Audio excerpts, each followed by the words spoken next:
from Tel Aviv. We've been discussing the US-UK relationship, particularly over decisions around this war in Iran and in the Middle East, in the wider Middle East. Hello, Melvin. Hello, Sheila.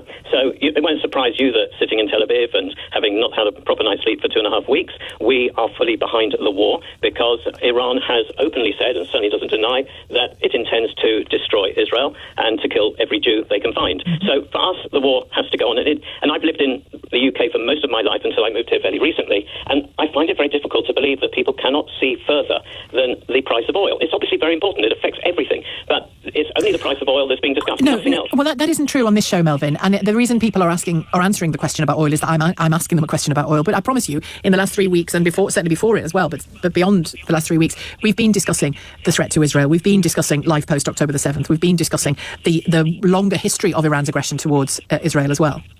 And so, in my view, people should be encouraging Keir Starmer to support the Americans and to support the Israelis and not to shy away, because, I'm probably a lot older than most of your listeners, but I remember the days when the Royal Navy was a true force not to be messed with, and nobody would discuss whether Britain would come and do the right thing. And now one feels there's this sense of appeasement. Well, let's not upset the Iranians because, we can't afford to take the repercussions of upsetting them. And that's not the way, and history shows us that if you appease, bad things happen. Can I ask you why you think the big substantial attack on Iran has come now? Because Iran's threats to Israel and to America and to the West are nothing new, are they, sadly? So why now? Because I haven't seen definitive evidence about the nuclear preparation. Have you? Is that being made available to the Israeli public?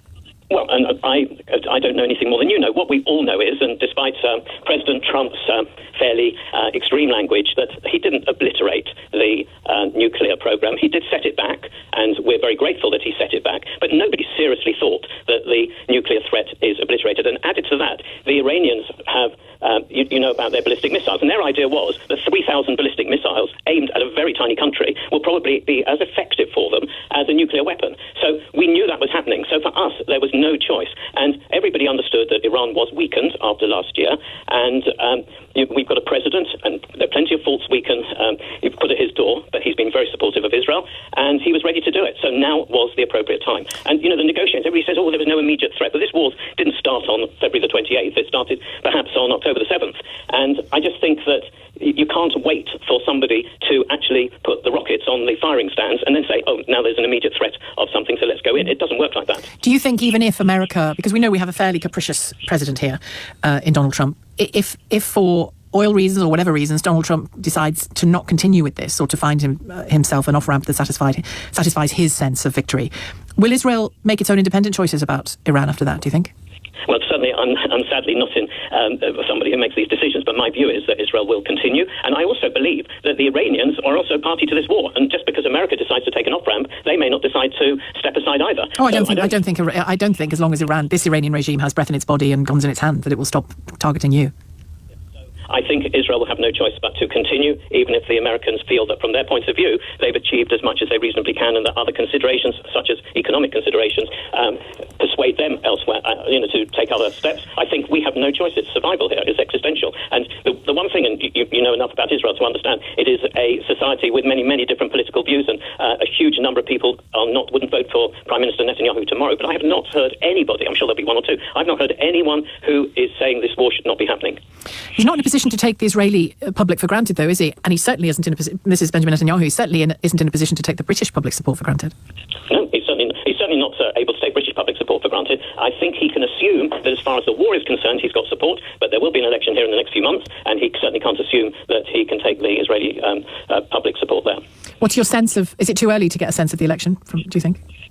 Well, it's a big question. My personal view is that if the war ends in a way which is perceived to be favourable to Israel, then Prime Minister Netanyahu has a good chance of being re-elected, but not if he includes people like Smotrich and Ben Gvir in his lineup. But this is my personal view. But I think if a successful war, a war that's perceived to be successful, he could be re-elected. All right, thanks very much indeed, Melvin, for your call. Melvin in Tel Aviv. It's 2 Foot Field. Hi, Ella in Brent. Hello. What would you like to say? I wanted to reply to the caller from Tel Aviv. I can't remember his name. Melvin, thank you. He started his call saying that Iran has stated that they want to destroy Israel and kill every Jew. I want to clarify that that's not true. The Supreme Leader Khamenei, sorry, I can never remember how to pronounce it. Khamenei was interested in dismantling the Israeli state rather than killing Jewish people.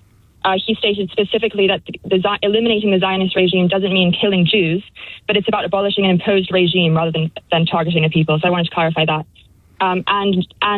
But more specifically than that, he hadn't said anything, or Iran hadn't said anything about that since 2005, over 20 years ago. I also wanted to point out that when we speak about how the US and Trump specifically is asking for more support in the war with Iran, I think it's really important to acknowledge that, and the US administration has admitted this themselves, Mark Rubio said it, it's important to remember that the US is only involved in this because of Israel. They basically had no choice.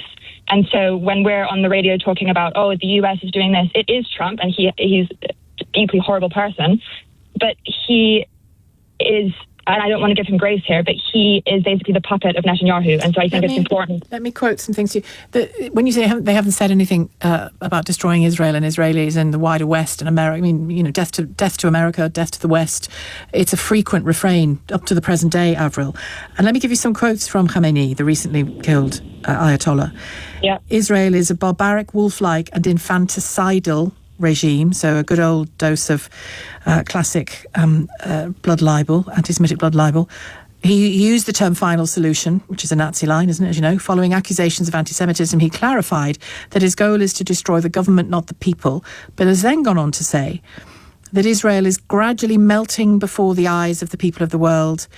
He's talked about attacking Israel again and again and again, and other leading figures in that regime talk explicitly about any which way you can kill a Jew, do it. Explicitly. Right, but the caller was talking about how he said that he wants to kill every Jew and destroy Israel. So I appreciate those quotes, but those are not the same thing. But you didn't recognise the last sentence I said to you. What was that? That many leading figures in that and previous Iranian regimes have made it explicit that to kill a Jew is to honour Iran. Okay, but lots of politicians say, like Trump... Well, that's not normal politics speak, is it, Ella, by our standards? I certainly hope it isn't by yours. It isn't by mine. Thank you very much for your call, Ella in Brent. It's easy for a second, but I think it has been inadequate. So that's the first part of my question to you is, do you agree with me that we're too tolerant of the dangerously intolerant? And if you want more detail of what I think is dangerously intolerant, more than happy to share that with you. And also this chant, death to the IDF, death to anyone, death to this, death to that, death to the other.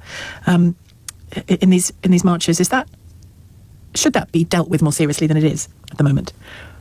What do you think? We've got to protect freedoms. I'm not suggesting we get silly and narrow about people saying uncomfortable things or even distasteful, hideous things. I don't think it's fine personally, but it's fine socially within the freedoms that we have. But I wonder whether you think we are just not taking some of these changes that we're seeing in the viciousness and the violence behind some of the things that are said, not taking them seriously enough, such as death to the IDF. But there were more than that. 0345 6060 973, the number to call. These comments from that march are shocking, says Johnny.